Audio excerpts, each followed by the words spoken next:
बिना भेजे की खोपड़ी, खोके का मतलब करोड़ करोड़। अच्छा, करोड़, और वो भी 4। तेरा बाप यहाँ छोड़कर गया था कि तेरी माँ? परेश रावल भारत के मंझे हुए अभिनेताओं में से एक हैं। उन्होंने दर्शकों को हेरा फेरी के बाबूराव, गणपत राव आपटे से कभी हंसाया है, बाबू भैया, तुम ठीक तो? मारो छाती फोड़ रे बाबू भैया, तुम ठीक तो? मार साले का खोपड़ी तोड़ साले। ओ माय गॉड में कांची लाल मेहता बनकर जागृत किया है, तो कभी राम लखन में खलनायक का किरदार निभाया है। वो पद्मश्री, राष्ट्रीय फिल्म पुरस्कार और फिल्म फेयर अवार्ड जैसे कई सारे सम्मानों से नवाजे जा चुके हैं। बहुत बड़ा ये डॉन। तू उधर क्या बोल रहा था? अगर तेरा दिमाग गर्म होगा तो तू क्या कर लेगा? नहीं, मैं बोल रहा था कि एक बार अगर मेरा दिमाग गर्म हो गया ना तो ठंडा भी फटाफट हो जाता है। परेश रावल का जन्म 30 मई 1950 को महाराष्ट्र में मुंबई में हुआ था। उनका परिवार गुजराती ब्राह्मण था। परेश रावल के पिता का नाम दहियाल रावल और माता का नाम धनलक्ष्मी है। जब परेश रावल बहुत छोटे थे तब उनके पिता दहियाल लाल रावल मुंबई शिफ्ट हो गए। परेश रावल ने अपनी पढ़ाई मुंबई से ही पूरी की। उन्होंने Narsee Monjee college of commerce and economics से सिविल इंजीनियरिंग की। जब घोड़े की टांग टूट जाती है तो तेज नहीं भागता, धीरे चलता है तो उसे गोली मार दी जाती। इन्होंने अपने करियर की शुरुआत साल 1982 में गुजराती फिल्म नसीबनी बालीहारी से की थी। इन्होंने 1984 में होली नाम की फिल्म में सहायक की भूमिका निभाई थी। हिंदी के अलावा परेश रावल ने गुजराती, तेलुगु, अंग्रेज़ी और मराठी फिल्मों में भी काम किया है। उन्होंने अपने करियर में अंदाज अपना, चाची 420, हेरा फेरी, आवारा पागल दीवाना, हंगामा, दीवाने हुए पागल, गरम मसाला, फिर हेरा फेरी। वो 20 लाख के तेरे पास ऐसा चल के आने वाला है? ऐसे ही समझ लो। क्यों? वो 20 लाख के पास टैक्सी रिक्शा का पैसा नहीं, जैसा चल के आएगा। मस्त जोक मारा रे। गोलमाल फन अनलिमिटेड, भागम भाग, भूल भुलैया। चमक भूत ने मुझे मत सता, नहीं तो मैं घुसड़ दूंगा। मैं सच कहता हूँ, घुसड़ दूंगा ये। वेलकम, OMG और संजू सहित तमाम हिट फिल्मों में काम किया है। अगर बात करें परेश रावल के निजी जीवन की, आइए जानते हैं बॉलीवुड के वर्सटाइल एक्टर परेश रावल और उनकी पत्नी स्वरूप संपत की दिलचस्प प्रेम कहानी के बारे में। परेश रावल और स्वरूप संपत की मुलाकात कॉलेज के दिनों में हुई थी।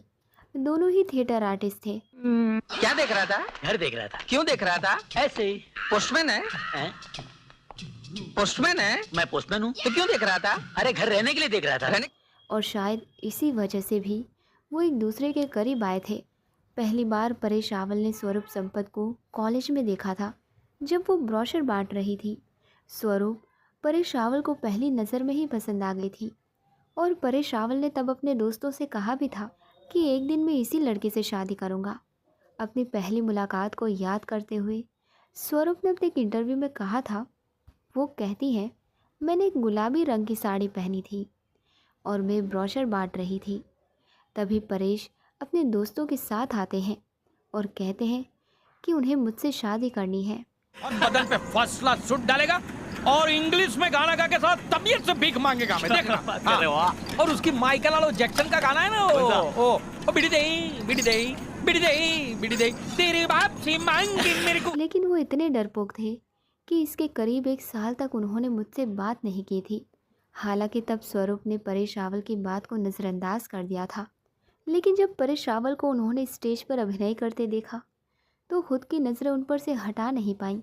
स्वरूप संपत ने इसे लेकर आगे कहा था, मैंने उन्हें इंटर कॉलेज के एक प्ले में देखा था और वो बेहतरीन थे।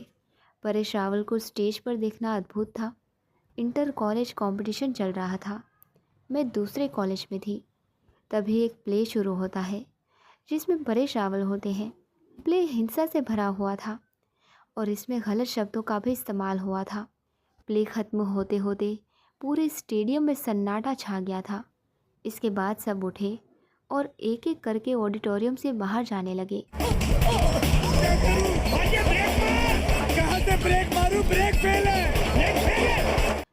संपत परेश रावल को उनके शानदार परफॉर्मेंस के लिए बधाई देने बैक स्टेज पहुंची थी। हालांकि इसके बाद इन दोनों को कभी बहाना बनाकर मिलने की ज़रूरत नहीं पड़ी। परेश रावल की पत्नी स्वरूप संपत मिस इंडिया रह चुकी हैं। वो एक टीवी एक्ट्रेस होने के साथ साथ जानी मानी थिएटर आर्टिस्ट भी हैं। हालांकि शुरुआत में उनका मिस इंडिया कॉन्टेस्ट में भाग लेने का कोई इरादा नहीं था।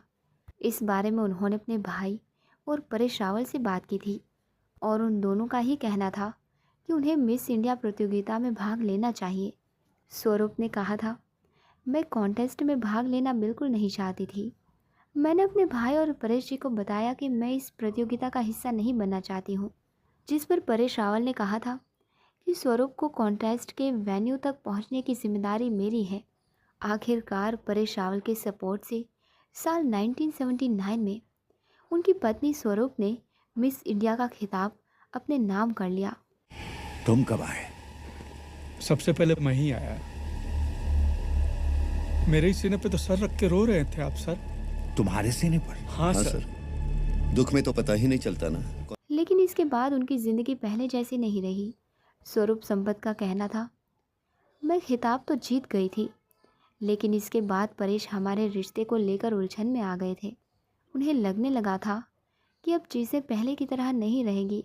उन्हें ये डर सताने लगा था कि कहीं मैं बदल ना जाऊं, पर ऐसा कुछ नहीं हुआ और धीरे धीरे सब ठीक हो गया। सब कुछ ठीक होने के बाद परेश रावल ने स्वरूप के पिता से उनका हाथ मांग लिया। करीब 10 सालों तक एक दूसरे को डेट करने के बाद जब उनके करियर ने उड़ान भरनी शुरू की, तब जाकर दोनों ने शादी करने का फैसला लिया था। इंडिया के बड़े बड़े भाई लोग हैं ना, अपन को छोटा छतरी बुलाते हैं। छोटा छतरी छतरी वालों छे। हाँ, नहीं चाहिए भाई हमको छोटा बड़ा कोई छतरी नहीं चाहिए। बारिश तो है नहीं अभी, छतरी लेके क्या करेगा अभी। वैसे इनकी शादी के बारे में ज़्यादा लोगों को पता नहीं था। इन दोनों की शादी में कुछ करीबी रिश्तेदार और दोस्त ही शामिल हुए थे। परेश रावल और स्वरूप की शादी साल 1987 में हुई। अपनी शादी पर बात करते हुए स्वरूप ने अपने एक इंटरव्यू में कहा था, मैंने अपनी शादी बहुत एंजॉय की थी। मुंबई के लक्ष्मी नारायण मंदिर में हमारी शादी हुई थी। स्वरूप आगे बताती है कि उनकी शादी को संपन्न कराने 9 पंडित आए थे। वो बाकी दुल्हनों की तरह शर्मा नहीं रही थी, बल्कि मज़े से अपनी शादी का खाना खा रही थी। मेरे सर पे इतना ज्यादा इनाम क्यों? आप बॉस हो ना? उनके परिवार में 29 साल बाद किसी लड़की की शादी हो रही थी। ऐसे में उन्हें भावुक ना होने की सख्त हिदायत दी थी। स्वरूप ने बताया कि दोनों की शादी में ज़्यादा तामझाम नहीं किया गया था।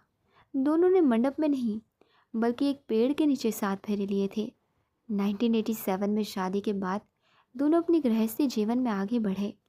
आपको बता दें कि इन दोनों के 2 बच्चे हैं, आदित्य और अनिरुद्ध। दिवाली तेता पैता यार तुम लोगों ने दाम से माल डालूंगा ले। ये मुंह से सुपारी निकाल के बात कर रहे बाबा। इसके मुंह में पैदाइशी सुपारी है, ये तोतला है। अनिरुद्ध सलमान खान की फिल्म सुल्तान में बतौर असिस्टेंट डायरेक्टर काम कर चुके हैं। साथ ही वो अभिनेता नसरुद्दीन शाह को भी प्ले के दौरान असिस्ट करते हैं। वहीं इनके दूसरे बेटे आदित्य न्यूयॉर्क की यूनिवर्सिटी में स्क्रीन प्ले की पढ़ाई कर रहे हैं।